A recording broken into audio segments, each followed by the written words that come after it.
On the grassy slope above Waievo on Taveuni, a guide plants one sandal on either side of a faded white line painted across the dirt, standing in yesterday and today at once, where the old 180th meridian cuts the island in two.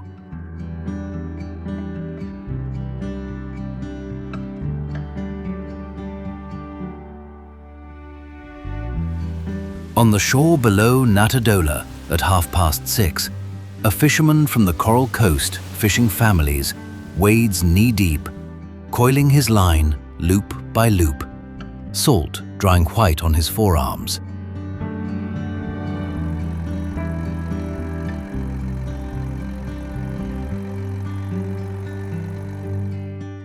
In Bar, a woman rolls roti thin as cane trucks grind past for the mill.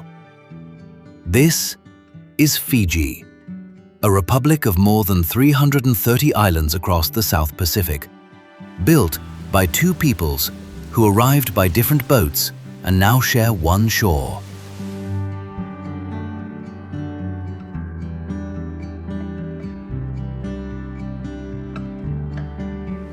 It is sold to the world as untroubled paradise. Yet, this same country once carried the label the Cannibal Isles, survived 4 coups in a single generation, and still answers the morning with one word.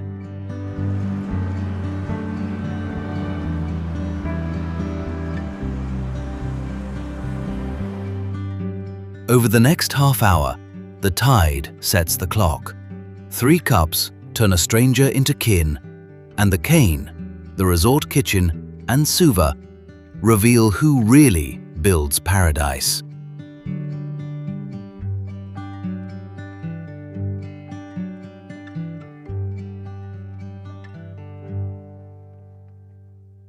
At daybreak on the western coast of Viti Levu, the light comes in low across Natadola, and the water is the color of poured tin before it turns to glass. A fisherman walks out from the tree line at an easy pace and stops where the wet sand begins. He does not look at a watch, because there is nothing on his wrist to look at.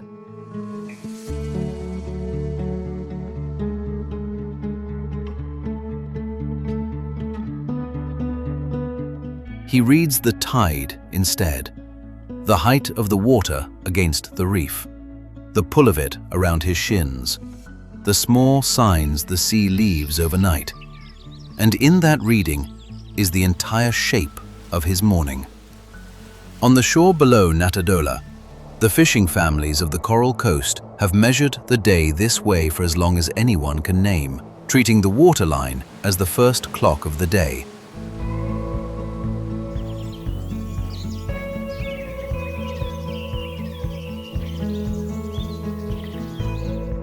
He crouches, coils his hand line loop by loop across his palm, and the salt from yesterday dries white along his forearms.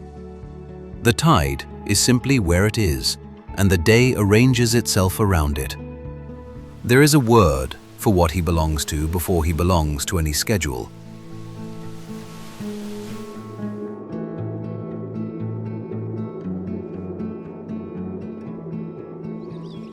Vanua. The land, the sea, and the people, bound together as one thing, inseparable, so that a man belongs to the coast itself, rather than merely standing on it. A clock divides the day into equal parts and sells them back 1 hour at a time. The Vanua keeps a slower measure, and it has never once been in a hurry.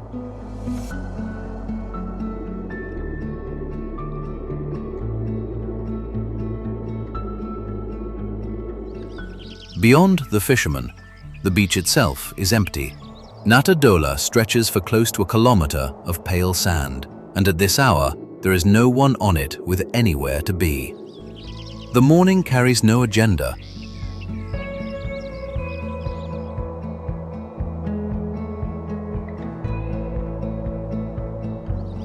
The beach will fill later, when the tide drops and the heat rises and the day gives its permission, and not 1 minute before. Here, the landscape sets the terms. The reef breaks the swell a few hundred meters out. The trade wind has not yet found its afternoon strength, and the sand holds the cool of the night a little longer.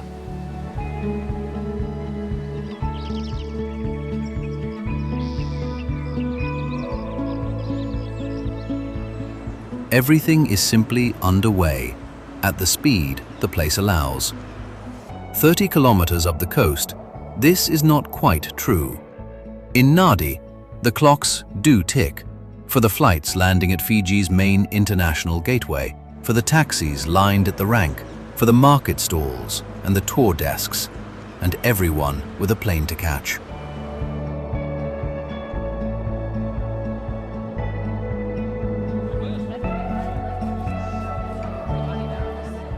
Nadi is the one place in the country where time is genuinely measured, and that makes it the sharpest proof of what happens elsewhere.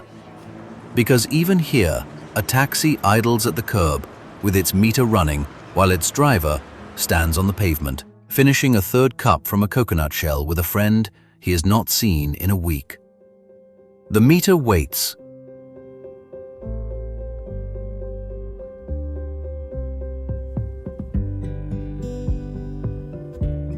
The flight, somewhere, waits. The friend does not wait, and the friend is the point. Fiji time is not an inability to keep the hour, it is a decision about which hours are worth keeping. Down in the lagoon, the smallest citizens have already settled the question.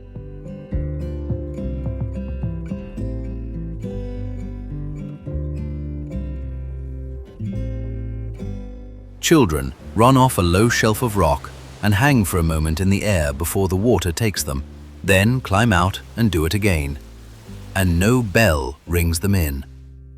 School and swimming braid together through the day. The lagoon decides when the day is done, not a timetable pinned to a wall.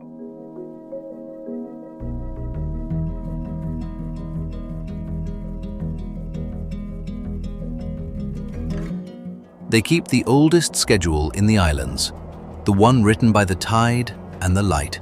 And out past them, the water goes on lapping the hull of a beached boat, a soft, wooden knock over and over, until, somewhere up in the hills, a different wooden sound answers it, a pestle striking the inside of a bowl.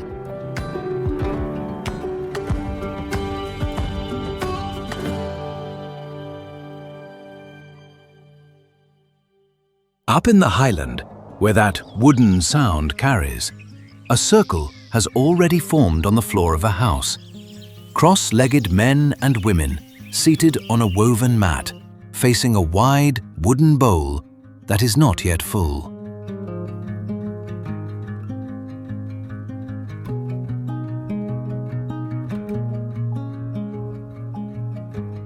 No stranger is welcome here until the root is laid before the circle. A visitor arriving at a Fijian village does not knock. He brings a bundle of dried root wrapped in newspaper, sets it on the mat, and waits while the head of the household lifts it, weighs it in both hands, and speaks a few low words over it.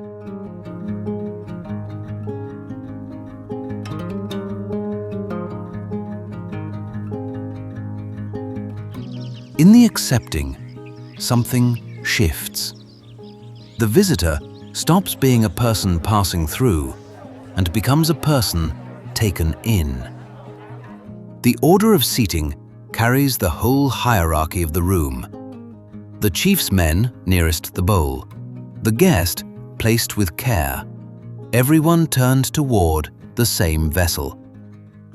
The hush is expectant, the sound of a threshold being crossed.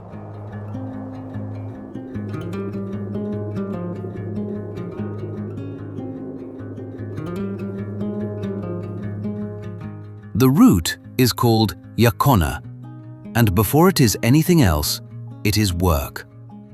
A man kneels over a length of hollowed timber and drives a tall pestle down into it again and again until the dried root breaks to fiber and then to powder. The powder goes into a cloth, the cloth into a bowl of water, and the whole is kneaded and wrung and strained until the water turns the brown of a river in flood. Nothing here is quick.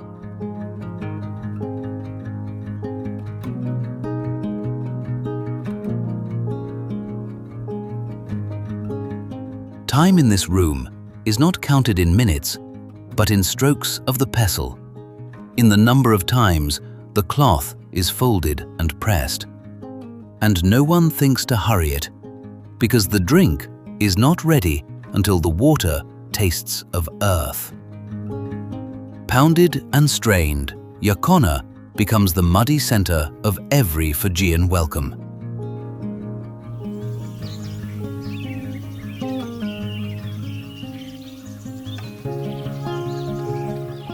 The cup is a single coconut shell rubbed smooth, and every mouth in the circle drinks from it in turn. The one who serves fills it from the bowl and carries it low to the guest first.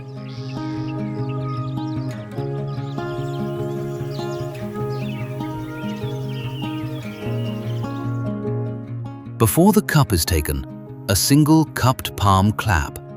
The shell is drained in one long swallow, not sipped. The empty shell is returned, and the circle claps again. Clap, cup, clap. And a word goes round. Empty. The taste is bitter and cool, and faintly of soil. And within a cup or two, the lips and the tongue begin to numb. A soft spreading that settles and stays.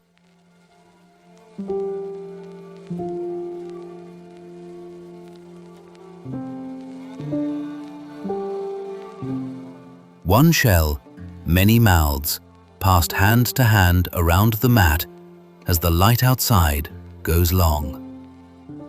The first cup is offered to a stranger. By the third, the stranger has clapped when the others clap, and drunk when the others drink, and has stopped being counted as a guest at all.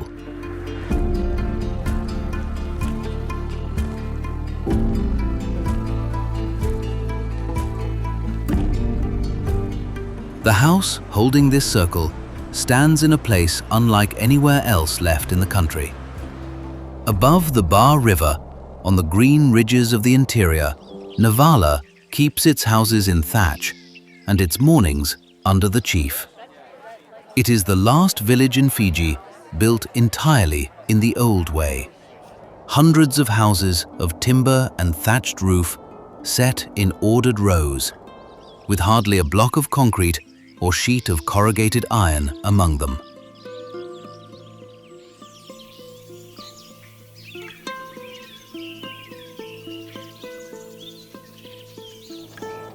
The land beneath them is not bought or sold. It belongs to the land-holding clan as a whole, held in common and worked in common, passed down rather than traded. The mourning here does not answer to a wage or a shift.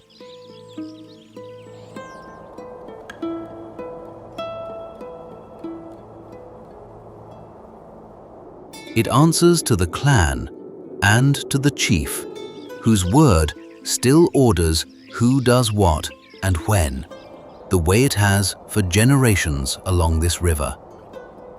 This kinship is a generous thing, opening its circle to a stranger across the space of an afternoon. But generosity has a cost, and someone, somewhere, is paying it.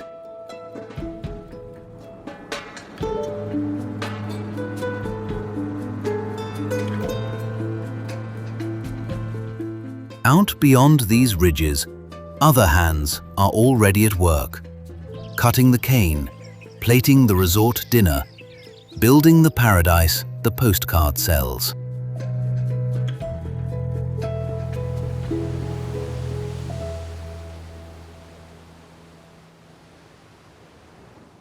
Out past the highland ridges, the road drops into the dry western lowlands, and the green underfoot is no longer forest, but sugarcane, planted in long rows that run to the foot of the hills. Along the verge, a flatbed truck sits loaded and swaying under cut stalks bound for the mill.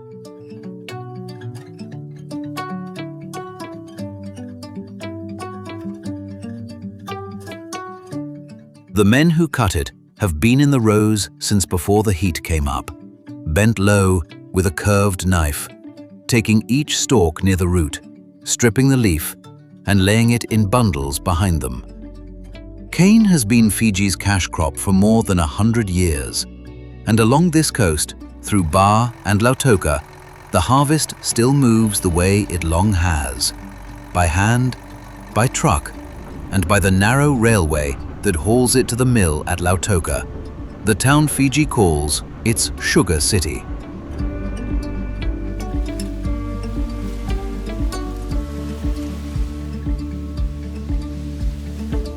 The hands in these rows are not here by chance. Under Fiji's first substantive governor, Sir Arthur Gordon, who lived from 1829 to 1912, the first ships of indentured laborers sailed from India in 1879 to work the cane the colony wanted grown. Over the next 37 years, more than 60,000 men and women came under contracts that bound them to the fields for years at a stretch, far from everything they had known, and most never went home.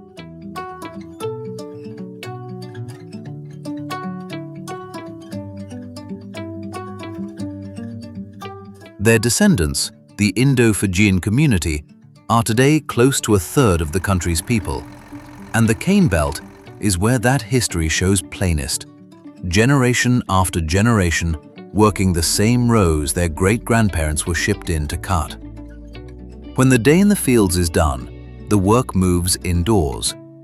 In a kitchen in Ba, a woman rolls roti thin on a floured board, turning the dough a quarter turn with each pass of the pin, while a pot of curry ticks over on the stove. Cumin and turmeric.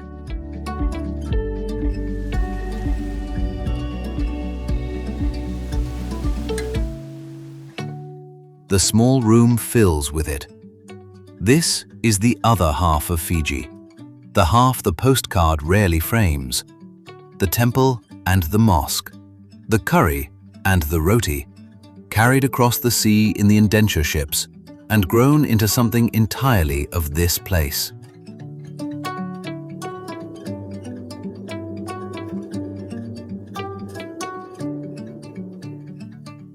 Along the coast, a different kitchen keeps a different rhythm. Behind the resorts, Indigenous Fijian cooks work the line through the dinner service, and one of them stands at the pass, wiping the rim of a plate clean before it goes out, setting fish and leaf and sauce into the picture a guest expects of paradise.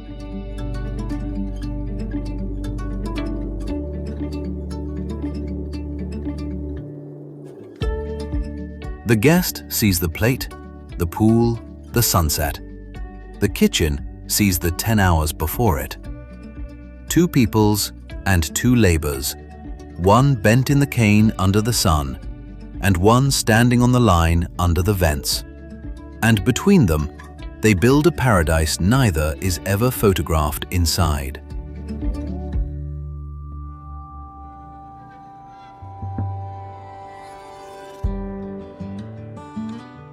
On a Sunday, though, the 2 tables draw close. In villages across the islands, the food goes into the ground, into a lovo, an oven dug as a pit and lined with stones heated in a fire until they glow. Fish and pork, cassava and taro, wrapped in banana leaf, are laid across the stones, covered with more leaves and then earth, and left to steam for hours while the day carries on above them.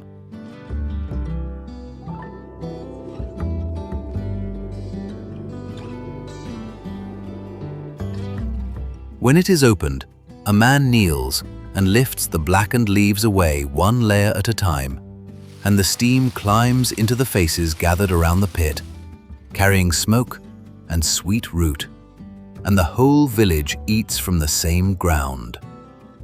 More and more, the lovo and the curry pot meet on one table, cassava beside dal, reef fish beside roti from the board.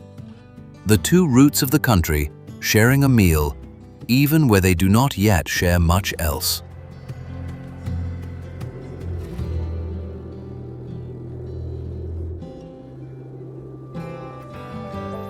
It is an easy table to photograph, and an easy one to call harmony.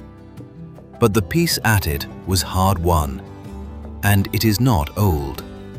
To see what these two peoples have already lived through, together and apart, the story has to go back to a name the islands were given by men who never landed, and to 4 mornings when soldiers took the country while the world looked away.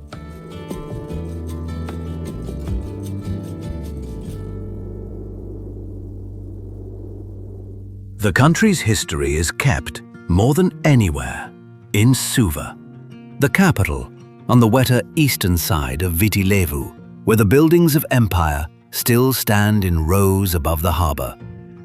The old government buildings with their clock tower, the courts, the churches, raised in stone by a power that arrived by sea. It is here, in the record, that the harder truths sit, the ones the brochure leaves out.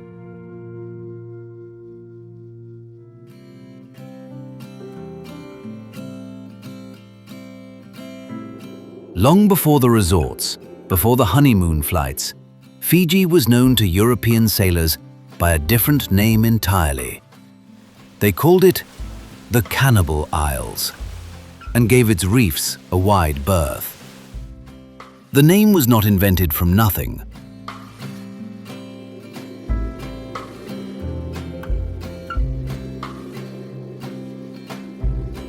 In the islands before conversion, the eating of a defeated enemy was a real practice, bound up with war and revenge and the honoring of the dead. And it was set down plainly by the men who came to end it. In 1867, a Methodist missionary named Reverend Thomas Baker was killed and eaten in the highlands of Viti Levu, the only white missionary to meet that end in Fiji. And more than a century later, the village responsible would offer his descendants a formal apology.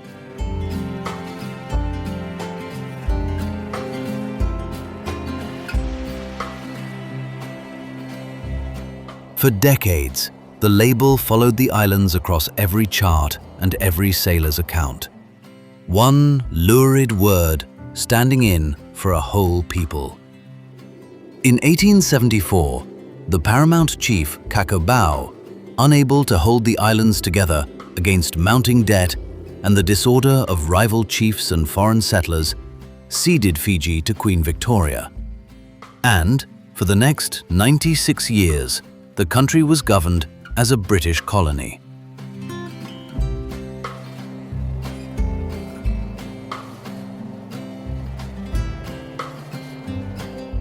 The cession brought the missionaries their peace, and the empire its sugar. But it also brought the indenture ships, drew the lines of a society divided by origin, and set two peoples side by side on one land, without ever deciding how they would come to share it. Fiji became independent again in October 1970.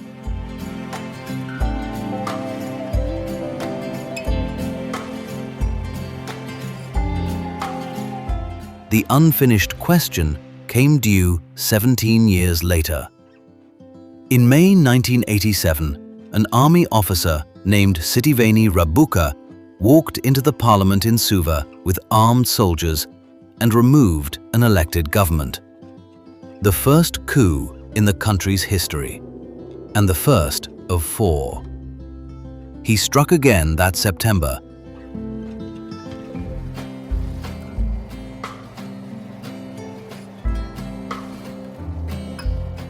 In 2000, gunmen held the parliament and the prime minister hostage for 56 days. In 2006, the military seized the state once more. 4 times in less than 20 years, an elected order was overturned by force. And most of it turned beneath the surface on the same fault line the sugar colony had drawn. Who belongs, who governs, and who counts as truly of these islands?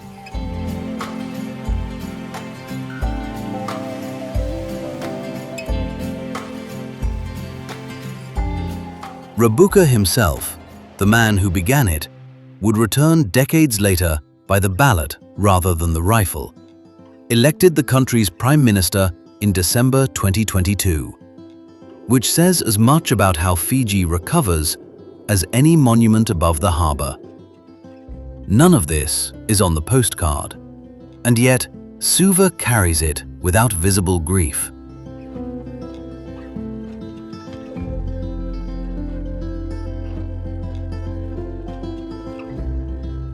In a kitchen behind the market, a woman smooths a square of newspaper flat on the table, sets 3 dried roots across it, and ties the parcel with string for a family visit after the rain, her fingers working the knot until it holds.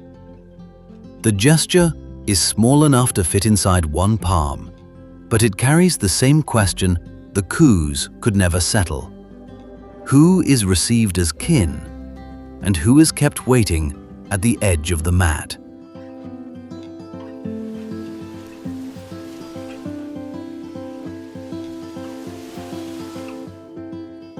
Bridge Lau, the Indo-Fijian historian of indenture and exile, who was barred from returning to Fiji after criticizing the military regime, described the coups as wounds in the country's democratic life, rather than interruptions from outside it. The same buildings that were once seized by soldiers now sit quiet in that rain.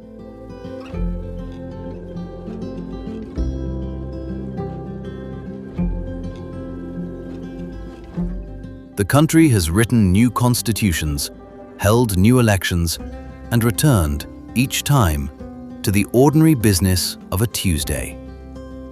The history stays in plain sight here. It is simply not allowed to run the morning.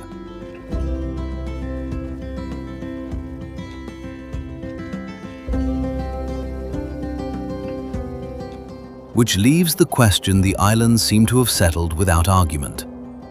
After the label and the session, after the ships and the 4 coups, after everything the sea and the century have thrown at them, how does Fiji still meet each stranger, each storm, and each new morning with one unbroken word?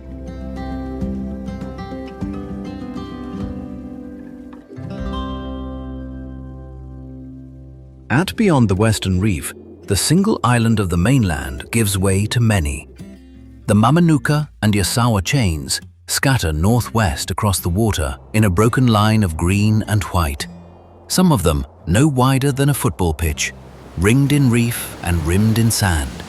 The sea between them, the pale blue of shallow water over coral.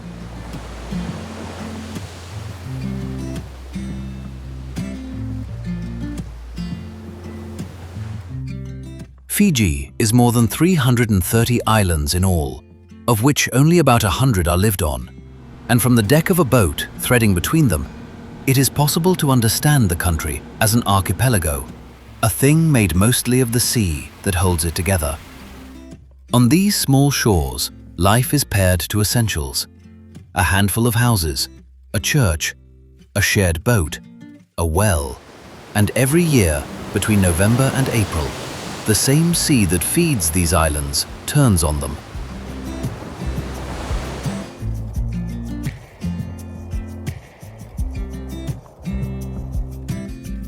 Fiji sits inside the South Pacific cyclone belt, and the storms that form there arrive with names and leave without them. In February 2016, Cyclone Winston came ashore as a Category 5, the strongest storm ever recorded in the southern hemisphere. Its winds near 300 kilometers an hour. It killed 44 people, flattened whole villages, and stripped the leaves from entire islands in a single night.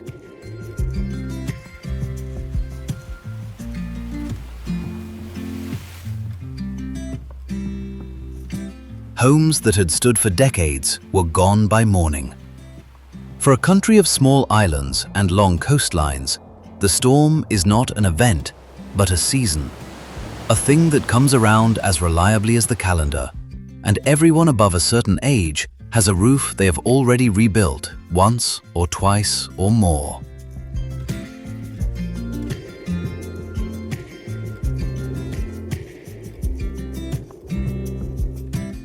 What the storm cannot carry off is the manner of putting things back. In the weeks after a cyclone, the work is communal and steady in the way village work here is steady.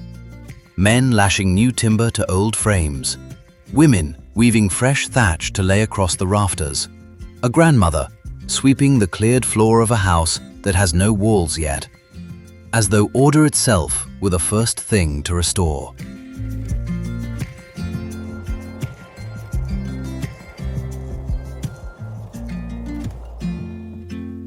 The whole village works one roof at a time, moving house to house, and the family whose home is finished last is fed at the tables of the families whose homes went up first. That is the rule that holds the island together. No roof is raised by the hands that will sleep beneath it alone.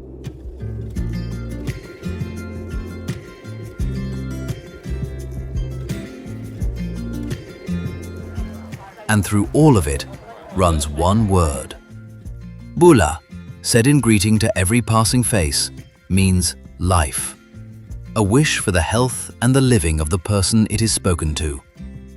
It is said to the stranger stepping off the boat and to the neighbor whose house has just come down. Said across the market and the mended fence and the fresh-cut thatch. A small daily insistence that life continues and is worth wishing on one another.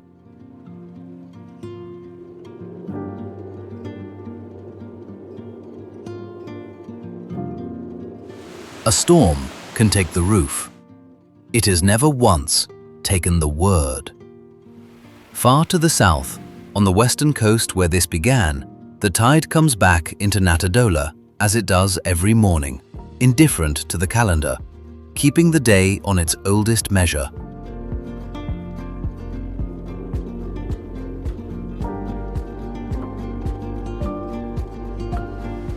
The line of the reef is the same one the fisherman trusted before dawn, the same quiet clock his father trusted, and his father before that.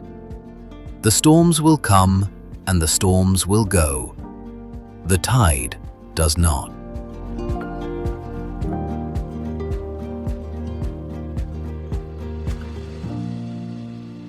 In bar, the woman at the flowered board sets down her pin. The roti are stacked and warm. The curry is off the heat, and the last cane truck of the evening grinds past the window toward the mill at Lautoka. Its lights on now, its bed heaped high for the morning shift that starts before dawn.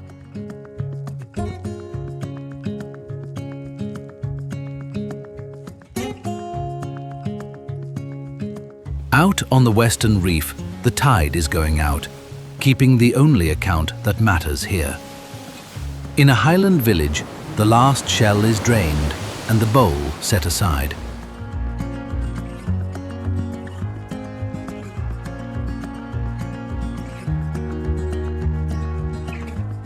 Somewhere, a boat is pulled up the sand, and the trade wind drops for the night. By 6:30, the boats are gone again.